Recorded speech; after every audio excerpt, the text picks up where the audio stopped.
Living in the slums of a wealthy town, Rudo and his foster father Regto try to coexist with the rest of the town's residents, but Rudo despises the wastefulness of the upper class. Let's throw it away. Then we can go and get you a new one. Ignoring the warnings from those around him, Rudo regularly rummages through the town's garbage in search of anything useful or valuable to save from the abyss. A massive hole where anything considered trash is dumped, including people. Rudo's biological father was one such person, having been thrown into the abyss after he was accused of murder.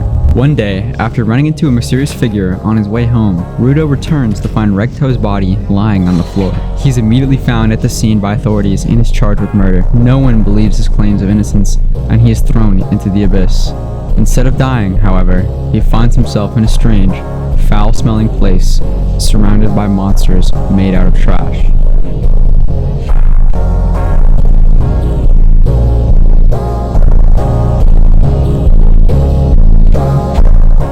Listen, I know only episode 1 has released, but goddamn, if this ain't peak fiction, then I don't know what is.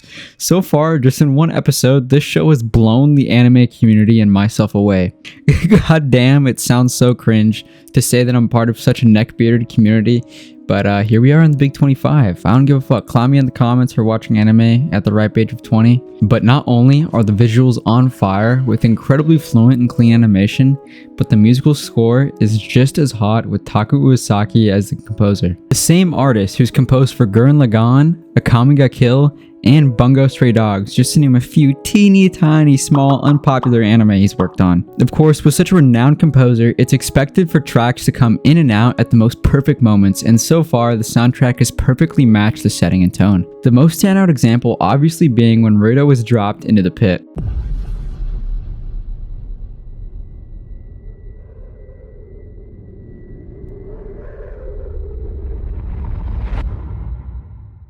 It's you.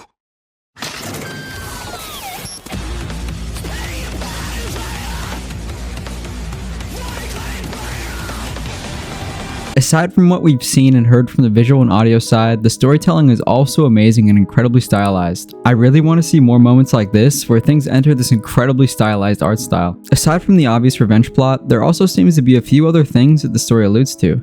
Like, why did this guy in the mask kill Regto? Did he do it so he could steal that book, or did he do it so he could frame Rudo? I mean, what are the chances that both Rudo and his dad get in the same precarious situation, being accused of murder and thrown into the pit because of it? It seems to me like something bigger is clearly being alluded to. And also, is Rudo's dad still alive? Because if Rudo survived getting into the pit, then his dad definitely could have. It seems to me like many bigger things have clearly been alluded to already in the first episode.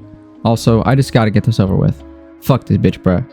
Sheila! They think I murdered Regto! Please help me! The real killer is still out there! I thought you were good. But you aren't. You're just the son of a killer. Bruh. She ain't a real one. I can't blame her too much for this because she really has no reason to not believe that Rudo didn't kill his foster father besides their past friendship that's off screen and the one act of kindness of him giving her a teddy bear that he did risk his life for. But still, she's still just believing the status quo without even questioning whether there's a possibility things could have been misconstrued or that it's a lie. Like, from what we saw of Rudo, he really wasn't a violent person at all.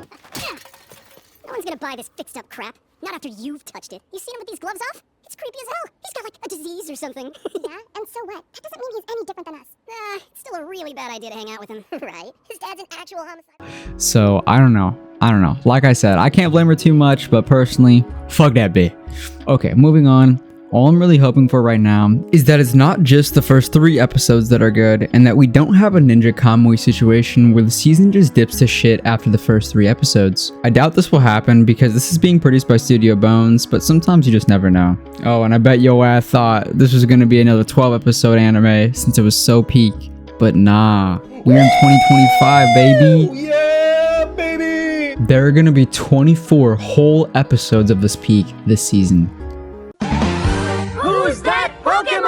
Bonus segment.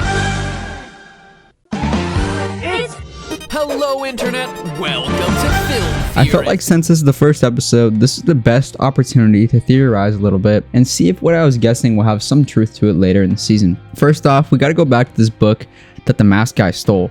Does it have anything to do with Ruto or his dad? Does it have some sort of big significance to the story? I guess so. I would assume so. Or maybe it has some other extreme value. But either way, this book definitely has to get into the lore and maybe even the end game of this anime/manga. Second, the abyss in these trash monsters. I am so interested in how these things are created and how whatever cursed energy from people ends up making these trash monsters. That's hinted to at the start of the episode with these really cool slides talking about how people are thrown out like filth. And in my opinion, much like the 2011 Hunter x Hunter intro, these subtitles perfectly set the tone for the first episode. As a first-time viewer, I was hooked and hyped for the rest of the episode after reading these texts and understanding that it was referring to some shit that was going to happen in the main character. And also, I was just thinking about this while editing.